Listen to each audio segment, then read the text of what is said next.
Vincent Hervouette, Georges Weah donc déjeune à l'Elysée, l'ancien attaquant du PSG, Ballon d'Or 95 et le nouveau président du Libéria. Alors il y a plusieurs façons de mettre les petits plats dans les grands. Emmanuel Macron a convié à ce déjeuner officiel d'autres gloires du football, Didier Drogba, Kylian Mbappé, Noël Le Graët, etc.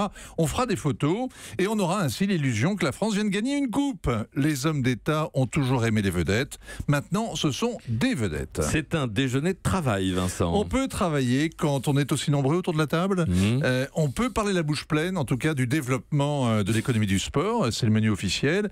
Et sitôt le café avalé, les deux présidents annonceront la création d'une plateforme pour mobiliser des financements sur des projets sportifs en Afrique. La France ajoute le Libéria aux 17 pays prioritaires pour l'aide au développement. Alors la France aide petitement, comme elle peut, le Niger et le Centrafrique, Madagascar, Haïti, etc. Alors ils devront se serrer un peu plus la ceinture. Il y a deux différences entre ces pays et le Libéria.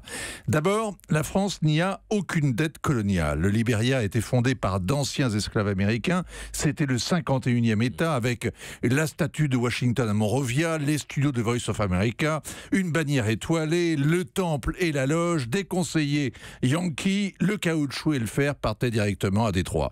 Le Libéria, c'était l'Amérique en Afrique.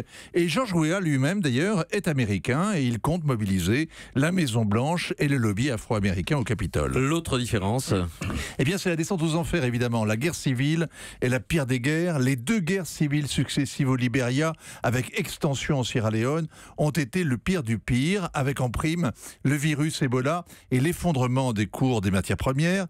15 ans après, le pays reste un cloaque. Les coupeurs d'oreilles et les seigneurs de la guerre tiennent le haut du pavé. Certains d'ailleurs entourent Georges Weah.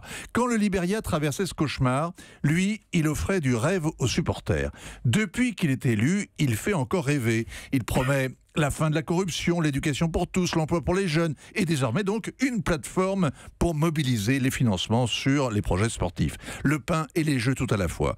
En attendant, il faudra faire des routes, l'eau courante, un hôpital, un peu de sécurité, la justice, qui sait. Alors le montant de l'aide bilatérale de la France sera annoncé dans la journée. On connaît l'enveloppe globale de l'aide publique, 0,38% du revenu national brut. Ça devrait être 2 fois plus pour tenir les objectifs fixés par l'ONU. Emmanuel Macron l'a programmé en 2030. En attendant, l'aide publique a subi l'été dernier une coupe budgétaire à la machette, 140 millions en moins. Les spécialistes n'avaient jamais vu ça. Georges Weah ne trouvera pas de ballon d'or à l'Elysée ou alors il sera en toc, mais il emportera une photo souvenir. Vincent Hervouette. Axel ? Oui, Vincent, le Libéria, c'est un pays francophone et comme on ne peut pas aider tout le monde... Non, c'est un pays anglophone, pardon. Il a été fondé par d'anciens esclaves un pays revenus. Pardon, ma langue a fourché. C'est un pays anglophone et la tradition est qu'on aide les pays francophones, n'est-ce pas ? Exactement. Alors, il y avait 17 pays qu'on aidait, qui étaient tous d'anciennes colonies, sauf l'Éthiopie. Il y a désormais 2 de plus. Il y a le Libéria donc, et la Gambie, qui sont 2 pays de colonisation de langue anglaise. Le Libéria étant cette curiosité qu'il a été fondé au début du 19e siècle par d'anciens esclaves affranchis, revenus d'Amérique pour fonder le pays et qui ont régné pendant 130 ans sur les ethnies locales.